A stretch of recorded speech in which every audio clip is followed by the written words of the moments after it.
हम करने वाले हैं क्लास 10 इलेक्ट्रिसिटी के न्यूमेरिकल्स और पूरे फॉर्मूले।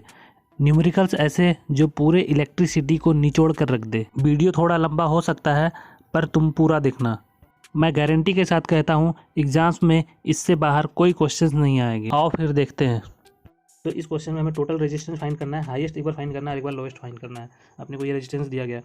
तो बच्चों देखो, अगर आपको मालूम है कि हाईएस्ट रेजिस्टेंस अगर निकालना है तो आपको हमेशा रेजिस्टेंस को सीरीज़ में लगाना पड़ेगा। तो सीरीज़ का फॉर्मूला क्या होता है आपको तो पता ही होगा, याद होगा। तो series R is equal to R1 R2 R3 and so on. तो यहाँ पे आप इसके इक्विवेलेंट क्या लगाओगे, 4 ओम, 8 ओम, 12 एंड 24। तो R is equal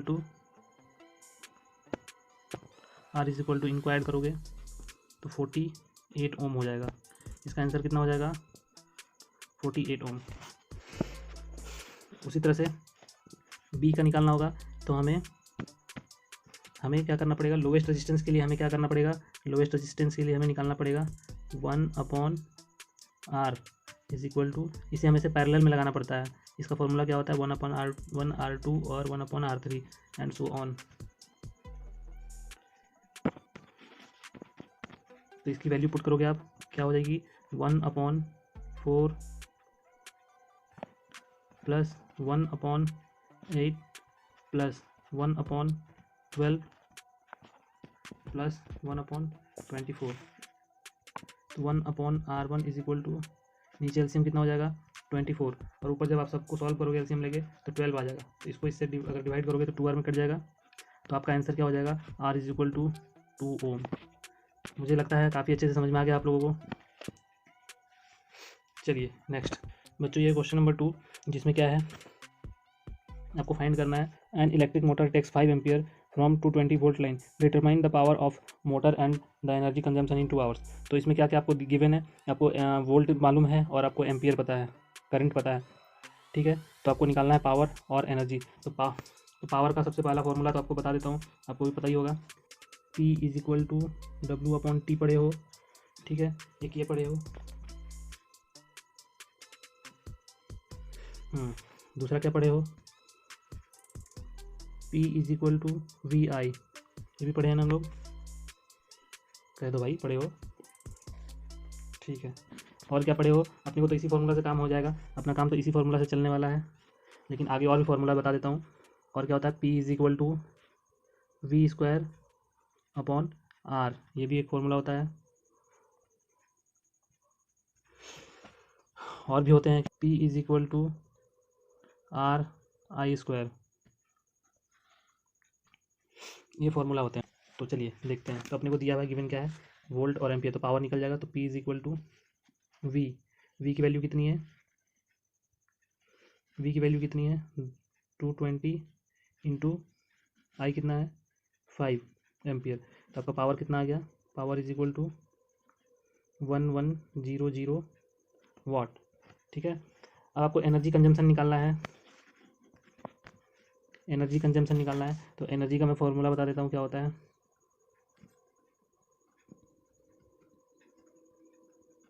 energy consumption होता है पावर इंटू टाइम।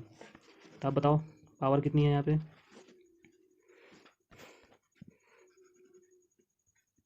00 इंटू, और टाइम कितना है 2 आवर्स। तो 2 आवर्स को अपने को चेंज करना पड़ेगा सेकंड में, और सेकंड में चेंज करने के लिए 3600 से मल्टीप्लाई करते हैं, आवर को चेंज करना है सेकंड में। तो जब आप इसको सॉल्व करोगे तो सॉल्व करके आएगा आपका आंसर 3960000। तो आपका आंसर कैसे लिखना है, तो आपका आंसर क्या हो जाएगा, फाइनल आंसर 3.96 इंटू 10⁶ जूल। समझ में आ गया आपको। चलिए नेक्स्ट क्या है, give the formula for each. अब देखिए इसके लिए आपको तो फॉर्मूला आपको याद होगा, देखो क्या होता है, V is equal to IR, ठीक है। इस चैप्टर के सारे फॉर्मूला इसी वीडियो में रिवाइज हो जाएगा, बस आपको अपने साथ बने रहना है। अब देखो resistance in term of length, area and resistivity, आपको रेजिस्टेंस बताना है किसके टर्म में, लेंथ, एरिया और रेजिस्टिविटी के टर्म में। तो इसका फॉर्मूला क्या हो जाएगा, R is equal to rho upon L, rho L upon A, जहाँ पे क्या है, एल जो है लेंथ है, एल जो है वो क्या है, एल क्या है, लेंथ है, और एरिया क्या है, ए, रेजिस्टिविटी क्या है, इसको हम कहते हैं रॉ। ठीक है, समझ में आ गया, वेरी गुड। चलिए next, current in term of resistance end voltage, हमको अपने को करंट बताना है इसके टर्म में वोल्टेज एंड रेजिस्टेंस के फॉर्म में। तो अब हम जानते हैं ये ओम्स लॉ, देखिए ओम्स लॉ से ही निकल जाएगा आपका। ओम्स लॉ में क्या होता है, V is equal to I R होता है ना, तो अपने को करंट चाहिए ना, तो करंट क्या हो जाएगा आई, तो आई इज इक्वल टू क्या हो जाएगा, I is equal to V upon R, V upon R. Next, equivalent resistance for resistors in series, series में जो हम रेजिस्टेंस लगाते हैं, सीरीज में जो रेजिस्टेंस लगाते हैं वो क्या होता है, उसका फॉर्मूला वही बताना है, सिंपल। तो R is equal to R1 plus R2 plus R3 and so on, तो ऐसे आगे चलता रहता है। Next, equivalent resistance for resistor in parallel, अगर पैरेलल है तो उसका रेजिस्टेंस क्या होगा, तो पैरेलल का मैंने अभी जस्ट आपको सॉल्व कराया था, 1/R इज इक्वल टू क्या होता है, 1/R1, 1/R2, 1/R3 and so on. अच्छा दोस्तों, आपको तो पता ही होगा कि पैरेलल कनेक्शन किसको कहते हैं, मतलब एक ही वायर से आप ऐसे निकाल के अगर इधर से रेजिस्टेंस लगा दोगे, ये पैरेलल कनेक्शन है। और अगर सीरीज तो आपको पता ही होगा, एक सीधी वायर, उसके अंदर एक रेजिस्टेंस यहाँ लग गया, दूसरा रेजिस्टेंस ऐसे लग गया, ये सीरीज कनेक्शन होता है। चलिए next, power produced in the resistance, power produced in the resistance, इसका क्या हो जाएगा, पावर का फॉर्मूला बताना है। तो अभी जस्ट मैंने ऊपर आपको ढेर सारा फॉर्मूला लिखाया था पावर का, लेकिन आपको रेजिस्टेंस के फॉर्म में बताना है। तो रेजिस्टेंस के फॉर्म में बताने के लिए क्या करना पड़ेगा, तो जहाँ जहाँ आपको जो जो फॉर्मूला याद होगा उसको बनाना पड़ेगा। तो रेजिस्टेंस के लिए अपने को क्या पता था, पावर का तो मैंने ढेर सा लिखाया था, आपको याद होगा। तो power is equal to R I square.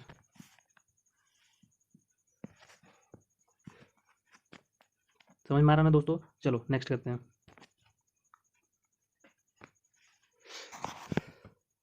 इसमें क्या करना है, जज the equivalent resistance when the following are connected in parallel, अगर पैरेलल में इसको लगाएंगे, कनेक्ट करेंगे, तो इनकी रेजिस्टेंस क्या होगी, ये अपने को बताना है।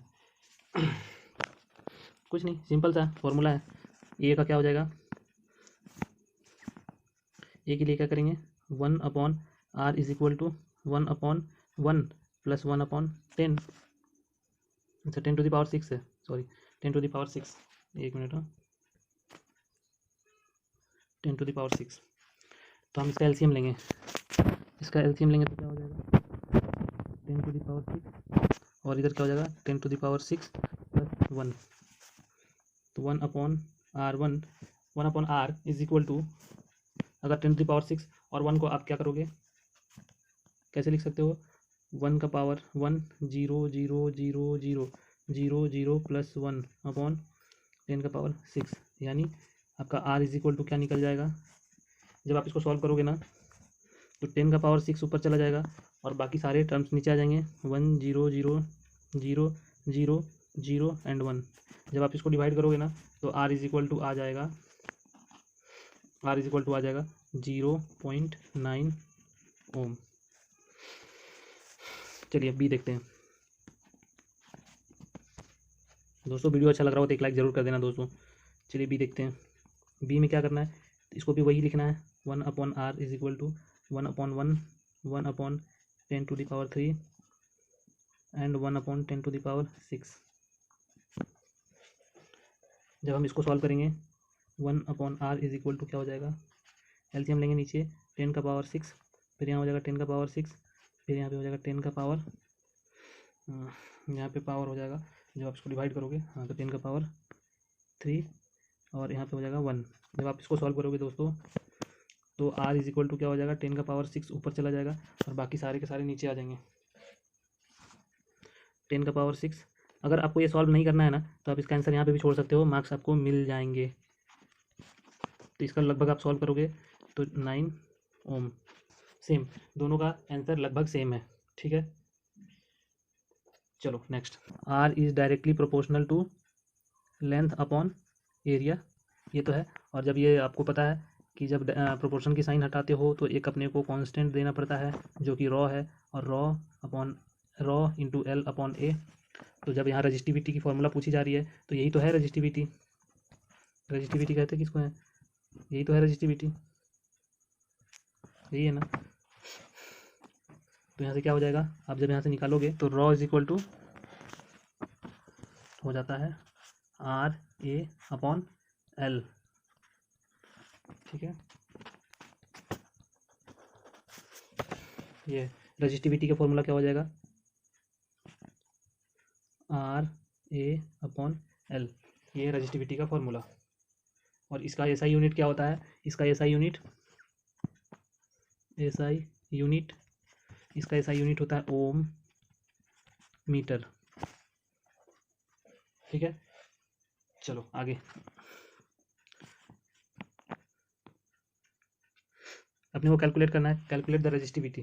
रजिस्टिविटी का फॉर्मूला क्या होता है, rho is equal to R A upon L, ये होता है ना। तो आपको आर पता है, ए भी पता है और एल भी पता है, बस वैल्यू पुट कर देना है। तो रॉ इज इक्वल टू क्या हो जाएगा, आर कितना है 3 into 10⁻⁻² into cross section area कितना है 1.7 इंटू 10⁻⁻6 अपॉन 3। जब आप इसको सॉल्व करोगे तो रॉ कितना आ जाएगा, रॉ इज इक्वल टू हो जाएगा 1.7 इंटू 10⁻⁻8 ओम। और बच्चों पेपर में यूनिट जरूर लिखना, मार्क्स नहीं तो काटे जाएंगे। यूनिट जरूर लिखना, सारी मेहनत पानी में चली जाएगी अगर यूनिट नहीं लिखोगे आप, यूनिट जरूर लिखना है। चलिए next, given below so the resistivity of 3 materials X Y Z. Samples दिए हुए हैं एक्स वाई जेड और रजिस्टिविटी दिया हुआ है सबका। हाँ, तो इनको हमें अरेंज करना है कंडक्टिविटी के हिसाब से। तो बच्चों सबको आपको तो पता ही होगा कि जिसकी पावर माइनस में हो और सबसे ज़्यादा वैल्यू हो वो सबसे अच्छा गुड कंडक्टर होता है। तो इसमें आप देखो सबसे अच्छा गुड कंडक्टर कौन होगा, सबसे अधिक पावर किसकी है, इसकी है जेड की, सबसे अधिक पावर इसकी है और निगेटिव होनी चाहिए और पावर सबसे अधिक होनी चाहिए। तो सबसे गुड कंडक्टर कौन हो गया, जेड हो गया, ठीक है। और उससे कम कौन होगा, तो ये 10⁻⁻6 है और ये 10⁻⁻6 है। 10⁻⁻9 है एक्स में और वाई में क्या है 0⁻⁻6। तो ज़्यादा कौन है, यही है ना, एक्स है ना। तो बीच में क्या आएगा एक्स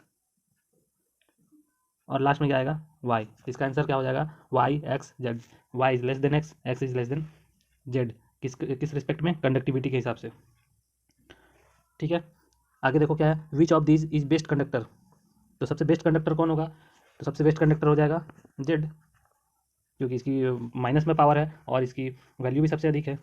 अच्छा, which are these in best insulator. तो सबसे अच्छा इंसुलेटर कौन होगा, जिसकी रजिस्टिविटी सबसे ज़्यादा होगी, जो करंट को ज़्यादा रोक सकता है। तो करंट को सबसे ज़्यादा कौन रोकेगा, तो सबसे ज़्यादा रोकेगा वाई, ठीक है, इसका जेड। और इसको अरेंज कैसे करेंगे, सबसे पहले वाई एक्स जेड। बच्चों समझ में आया, वेरी गुड। चलो नेक्स्ट देखते हैं, there are M resistors, each of the resistance are, ठीक है, ये दिया हुआ है। तो क्या करना है, first they all are connected in series, सबको पहले सीरीज में कनेक्ट कर दिया गया है और उसका इक्विवेलेंट रेजिस्टेंस बताना है, ठीक है। There are M resistor, total resistors कितने हैं अपने पास एम। तो क्या करोगे, तो जब आपको सीरीज में लगाना है तो सीरीज के लिए क्या करोगे, सीरीज के लिए क्या होता है formula, series equivalent resistance is x. तो ये सीरीज का इक्विवेलेंट रेजिस्टेंस को एक्स बोला जा रहा है। तो आप ये लिख सकते हो एक्स इज इक्वल टू क्या क्या होगा R plus R plus R, और ये डॉट डॉट डॉट कहाँ तक जाएंगे, ये एम तक जाएंगे। तो इसका मतलब कहाँ, इसको हम लिख सकते हैं ना, इसका मतलब हम लिख सकते हैं X is equal to M R, क्योंकि एम तक जा रहा है ना, एम रेजिस्टेंस है आपके पास। मान लो कि कितने टोटल रेजिस्टेंस कितने हैं, तो टोटल रेजिस्टेंस आपके एम है। तो आपका एक रेजिस्टेंस की वैल्यू अगर आर है तो टोटल रेजिस्टेंस की वैल्यू कितनी हो जाएगी एम आर। अब उसी तरह से पैरेलल देखो, तो हम पैरेलल लेंगे तो पैरेलल के लिए क्या नोटेशन दिया गया है 1/y, सॉरी वाई जैसा नहीं लग रहा, 1/y is equal to 1/r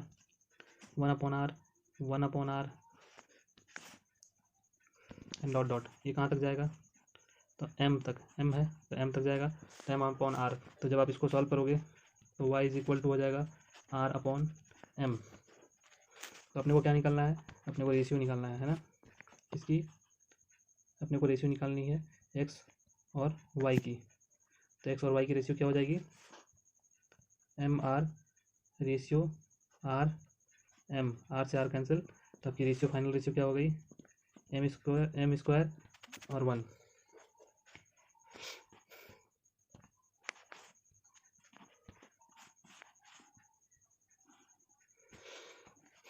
उम्मीद करता हूँ आपको समझ में आ रहा होगा। काफ़ी मेहनत लग रहा है बच्चों, आपके साथ मैं भी मेहनत कर रहा हूँ, मुझे भी लग रहा है कि मेरी भी बोर्ड की पेपर चल रही है। चलो नेक्स्ट देखता हूँ। हाँ, तो नेक्स्ट क्या है बच्चों, we have 4 resistor A B C D.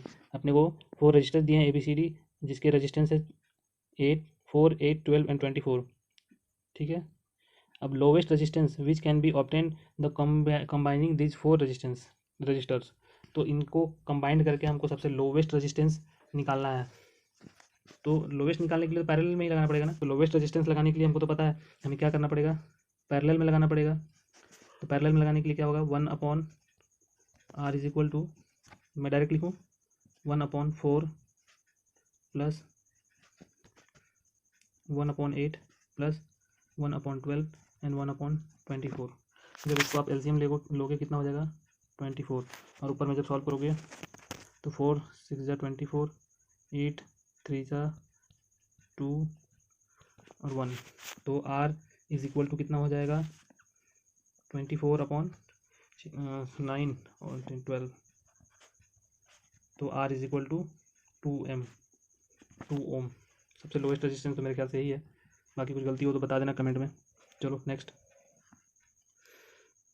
अच्छा, द हाईएस्ट भी बताना है, highest resistance can be obtain. Series में लगाना पड़ेगा। सीरीज के लिए क्या होता है, r इज इक्वल टू 4 + 8 12 24। तो r इज इक्वल टू कितना हो जाएगा 20 24 48 ओम। सिंपल। चलो नेक्स्ट। हाँ, तो इस फिगर में क्या है, 5 रजिस्टर दिए गए हैं और आपको इसमें बताना है ये सारे के सारे, इसमें एमीटर रीडिंग करके कितना करंट फ्लो होगा ये अपने को बताना है। तो क्या क्या दिया है अपने को, करंट के लिए क्या आपको चाहिए, वोल्ट चाहिए, और करंट निकालने के लिए हमको चाहिए वोल्ट और रेजिस्टेंस। तो दोनों है, 3 वोल्ट है और रेजिस्टेंस भी दिया गया है। तो अपने को करंट निकालना है, तो करंट कैसे निकालेंगे, तो सबसे पहले आपको तो एक निकालना पड़ेगा रेजिस्टेंस निकालना पड़ेगा। सबसे पहले कंबाइंड रेजिस्टेंस निकालना पड़ेगा। तो चलो देखते हैं। तो आप देखो R1 और R2 एक सीरीज में है ना, R1 और R2 एक सीरीज में दिख रहा है ना, ऐसे गया है, ये सीरीज हो गया। तो R1 R2 से आप क्या निकाल सकते हो, R1 और R2 से क्या निकल जाएगा, इसको मैं RS नाम दे देता हूँ। तो इससे क्या हो जाएगा R1:2, तो R1 और R2 इससे क्या हो जाएगा, इससे निकल जाएगा 3 + 3 कितना हो जाएगा इज इक्वल टू 6। तो आप देखो ये इसके जगह कितनी आ गई वैल्यू अपनी, यहाँ पे ये 6 ओम हो गया। ठीक है, यहाँ पे 6 ओम हो गया। अब देखो ये RS मैंने नाम लिखा है, इसका नाम लिखा है RS। तो RS अगर 6 है और ये R3, तो अब ये दोनों पैरेलल हो गए ना। अब देखो ये दोनों पैरेलल हो गए, तो पैरेलल के लिए क्या होता है 1/r। अब इसका नाम दे दो कुछ और दे दो, RS था तो अब यहाँ पे कुछ और दे दो, RP दे दो, कुछ भी नाम दे सकते हो। तो क्या हो जाएगा 1/6 प्लस 1/3। इसको जब सॉल्व करोगे तो क्या आ जाएगा, एलसीएम हो जाएगा 6 और ऊपर हो जाएगा 1 + 2। तो ये जब RP जब निकालोगे तो कितना आ जाएगा, ये 3 से कट जाएगा 2 बार में, तो RP आ गया 2। तो ये पूरा अब कंबाइंड हो गया, ये दोनों, ये और ये दोनों मिलकर कितने हो गए 2। अब यहाँ पे अब आपको टोटल कंबाइंड रेजिस्टेंस कितने हो जाएंगे, तो मान लो पूरा कंबाइंड RC लिख देता हूँ मैं। तो अब सारे के सारे पैरेलल हो गए ना, देखो कंबाइंड हो गए तो पूरे पैरेलल हो गए। तब क्या हो जाएगा 0.5 प्लस 0.5 प्लस 2 जो भी कंबाइन करके निकाला, और 0.5। तो 0.5 और 0.5 1 एंड 2 कितने हो गए RC। अगर ये पूरे को RC करोगे तो ये पूरा का पूरा 3 रेजिस्टेंस हो जाएगा। ठीक है। अब यहाँ से आपको बताना है करंट कितना शो करेगा एमीटर। तो एमीटर क्या होता है, V is equal to IR होता है। तो I इज इक्वल टू कितना होगा V/R। तो V कितना, अपने को अगर I निकालना है तो I निकालना है तो I इज इक्वल टू क्या होता है V अपॉन आर, तो V कितना है अपना 3 वोल्ट और R कितना है 3, तो अपना आंसर कितना हो जाएगा, आंसर हो जाएगा 3 3 कट जाएगा, तो आंसर हो जाएगा अपना 1 एम्पियर। करंट को हम लोग एम्पियर में मेजरमेंट करते हैं, तो इसका आंसर हो जाएगा 1 एम्पियर। समझ गए ना, बहुत आसान था ना। चलो नेक्स्ट देखते हैं। ये तो बहुत आसान है, देखो सारे के सारे पैरेलल में लगे हुए रेजिस्टेंस, तो सबसे पहले कंबाइंड रेजिस्टेंस आप निकाल लो। तो कंबाइंड रेजिस्टेंस क्या हो जाएगा, 1 upon R is equal to क्या, 1/2, 1/5 और 1/10। तो इसको जब सॉल्व करोगे तो 1 upon R is equal to LCM लोगे कितना हो जाएगा 10, तो उधर 5 2 और 1, तो 8 आर इज इक्वल टू कितना हो जाएगा 10/8, यानी आप आर निकालोगे तो कितना हो जाएगा, अगर इसको सॉल्व करोगे तो 1 पॉइंट, पीला दिख नहीं रहा इसमें, रेड ले लेते हैं, 1.25, तो ये आर निकल गया। ठीक है, तो पहला क्वेश्चन क्या है, द टोटल इफेक्टिव रेजिस्टेंस, तो टोटल इफेक्टिव रेजिस्टेंस तो आपका निकल गया 1.25, टोटल रेजिस्टेंस आपका निकल गया 1.25। दूसरा क्वेश्चन क्या है, इसका तो आ गया 1.25 ओम। अच्छा, total current in circuit, circuit में टोटल करंट कितना है, तो अभी जस्ट हम लोग करंट निकाला, करंट क्या होता है, current I is equal to क्या होता है V अपॉन आर। तो यहाँ पे देखो V कितनी है, V आपकी कितनी है 10 है, और R कितना है 1.25। जब इसको सॉल्व करोगे तो I इज इक्वल टू क्या हो जाएगा, I is equal to 8 ampere. ठीक है, तो इसका आंसर हो जाएगा 8 एम्पियर, 8 एम्पियर। चलो ठीक है, नेक्स्ट देखते हैं, the current through each resistor. अब सारे रजिस्टर से कितने करंट फ्लो होंगे, तो सारे रजिस्टर से कितने करंट फ्लो होंगे, तो देखो यहाँ पे सॉल्व करेंगे हम लोग आगे। तो मान लो पहले मैंने ये वाला लिया, मानो पहले मैंने ये ले रहा हूँ, मैंने ये लिया 2 ओम, तो आप यही फार्मूला लगाओगे, करंट फ्लो कराना है तो I1 इज इक्वल टू क्या हो जाएगा, वोल्ट हमेशा सेम रहता है, किसी भी सर्किट में अगर करंट फ्लो होता है तो वोल्टेज में कोई असर नहीं होता है, तुम कितने भी रेजिस्टेंस लगा दो वोल्टेज उतना ही रहता है, बस अपना रेजिस्टेंस और करंट चेंज होता है। तो V इज इक्वल टू क्या हो जाएगा R1, V upon R1, I1 is equal to V upon R1, तो V कितना है अपना 10 और R1 कितना 2, यानी पहले 2 ओम के रेजिस्टेंस से अपना करंट 5 एम्पियर फ्लो होगा। चलो I2 निकालो, I2 निकालोगे तो कितना हो जाएगा, V अपना 10 है और एम्पियर ओम कितना है 5 ओम, तो ये कितना हो गया, ये कट गया 2 बार में, तो ये हो गया 2 एम्पियर। और I3 निकालो, I3 10/10, तो यहाँ पे हो जाएगा 1 एम्पियर। बच्चों मुझे लगता है आपको बहुत अच्छे से समझ में आ गया होगा। चलो अब हम थोड़ा सा कुछ फार्मूला रिवीजन कर लेते हैं, इलेक्ट्रिसिटी के छोटे छोटे फार्मूला हैं, कुछ सारे फार्मूला हम लोग 5 मिनट के अंदर पूरा रिवाइज कर लेते हैं। चलो शुरू करते हैं। जैसे करंट को हम क्या कहते हैं आई, तो इलेक्ट्रिक करंट क्या है, एक पर्टिकुलर टाइम में कितने चार्ज फ्लो हो रहे हैं, तो चार्ज को हम क्यू कहेंगे और टाइम को हम टी कहेंगे, तो इस टी टाइम में कितने चार्ज फ्लो हो रहे हैं, इस टी टाइम में कितने चार्ज फ्लो हो रहे हैं, इसी को कहते हैं हम लोग करंट।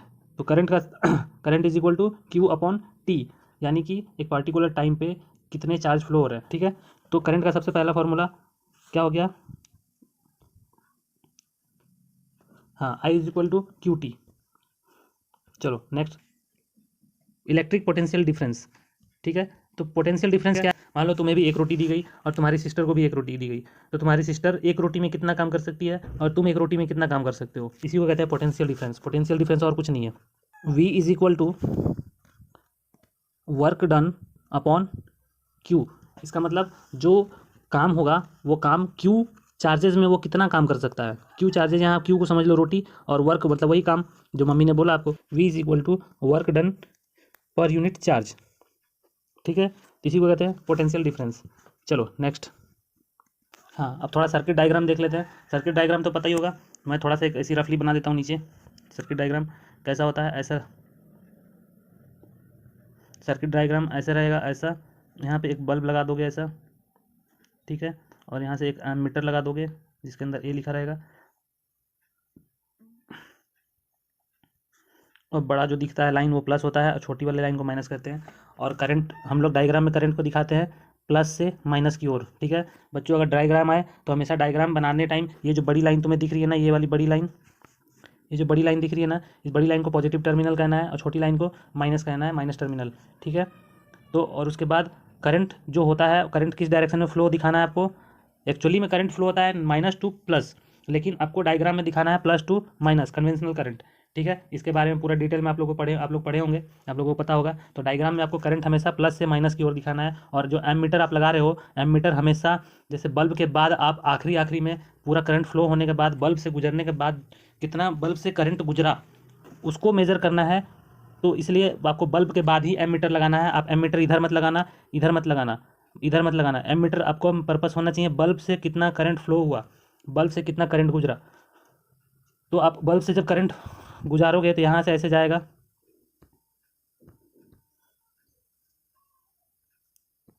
जब करंट ऐसे ऐसे ऐसे जाएगा और उसके बाद यहाँ से बल्ब है, बल्ब से गुजरेगा तभी तो आप करंट मेजर करोगे, है ना। आप इधर लगा दोगे तो यहाँ से पता थोड़ी चलेगा, करंट तो आपका इसी डायरेक्शन में आ रहा है, आप तो पहले ही करंट फ्लो मेजर कर लोगे। इसलिए कभी भी एमीटर हमेशा बल्ब के बाद लगाना, आखिरी में। ठीक है, और करंट का डायरेक्शन हमेशा आपको प्लस से माइनस दिखाना है डायग्राम में। चलो नेक्स्ट, ओम्स लॉ क्या है। ओम्स लॉ, वोल्टेज जितना ज़्यादा होगा करंट उतना ज़्यादा होगा। ठीक है, जितना ज़्यादा आप वोल्ट पोटेंशियल डिफरेंस जितना ज़्यादा रखोगे करंट उतना ज़्यादा फ्लो होगा। सबसे पहले तो ये हो गया। अब ये प्रोपोर्शनल का साइन है, यानी V is equal to V directly proportional to I। जितना ज़्यादा आप वोल्टेज रखोगे, पोटेंशियल डिफरेंस रखोगे, करंट उतना ज़्यादा फ्लो करेगा। मतलब प्रोपोर्शनल का साइन है, तो इसे हटाने के लिए आपको जब इसे हटाओगे तो हटाने के बाद आपको एक कांस्टेंट देना है। तो कांस्टेंट यहाँ पर होता है R। तो V is equal to IR, ये कुछ नहीं है, ये इसी को कहते हैं ओम्स लॉ। ठीक है, यही है Ohm's law, V is equal to IR। इसको आप ऐसे भी लिख सकते हो, तो I इज इक्वल टू क्या हो जाएगा, V अपॉन R। ठीक है, ये यही ओम्स लॉ और कुछ नहीं है। और R यहाँ पे क्या है, R is equal to resistance है। जितना ज़्यादा रेजिस्टेंस होगा करंट उतना कम फ्लो होगा। यानी कि हम इसको बोल सकते हैं I is equal to V upon R, यानी I indirectly proportional to R। I की वैल्यू ज़्यादा होगी जब रेजिस्टेंस कम होगा, और अगर रेजिस्टेंस ज़्यादा होगा तो I की वैल्यू कम हो जाएगी। चलो नेक्स्ट, रेजिस्टेंस किस पे डिपेंड करता है, तो resistance is directly proportional to length. Length जितना ज़्यादा होगा रेजिस्टेंस उतना ज़्यादा होगा, लेंथ जितना कम होगा रेजिस्टेंस उतना कम होगा। और रेजिस्टेंस इनडायरेक्टली प्रोपोर्शनल टू ए, यानी क्रॉस सेक्शन एरिया। एरिया जितना ज़्यादा होगा, क्रॉस सेक्शन एरिया, एरिया मतलब क्रॉस सेक्शन एरिया किसको कहते हैं, जैसे ये मान लो ये एक पाइप है। ठीक है, ये एक पाइप है, तो ये पाइप का जो ये भाग देख रहे हो ना, ये वाला पार्ट, ये वाला पार्ट, ये जैसे अगर इसको ऐसे देखोगे तो ये पार्ट, तो ये जो है ना, ये इसी को कहते हैं क्रॉस सेक्शन है। ये पूरा क्रॉस सेक्शन एरिया कहलाता है। पाइप की मोटाई ज़्यादा होगी तो रेजिस्टेंस कम होगा, और पाइप अगर पतली होगी तो रेजिस्टेंस हाई होगा। चलो, ये तो रेजिस्टेंस हो गया। तो रेजिस्टेंस, ये प्रोपोर्शनल के साइन हटाएंगे तो यहाँ भी मुझे एक और देना पड़ेगा कांस्टेंट। तो वो कांस्टेंट क्या है, R is equal to rho upon L, R is equal to rho L upon A। यहाँ रॉ क्या है, रॉ को हम क्या कहते हैं, रॉ को क्या कहते हैं, रेजिस्टिविटी कहते हैं। रेजिस्टिविटी कहते हैं, रॉ यहाँ रेजिस्टिविटी है। यानी तुम्हारा फॉर्मूला क्या आ गया, अगर यहाँ से रेडियस, तो R is equal to direct लिखोगे rho L upon A। Resistivity, यहाँ पे रेजिस्टिविटी होता है ये। ठीक है, यहाँ से तुम रेजिस्टिविटी भी निकाल सकते हो। अगर तुमसे बोला जाए रेजिस्टिविटी कितनी है, तो रेजिस्टिविटी क्या बताओगे तुम, तो रेजिस्टिविटी यानी कि इस रॉ को, या ये रेजिस्टिविटी कितनी हो जाएगी, तो resistivity rho is equal to R A upon L. ये रेजिस्टिविटी का फॉर्मूला हो गया। ठीक है, और ये रेजिस्टेंस का फॉर्मूला हो गया।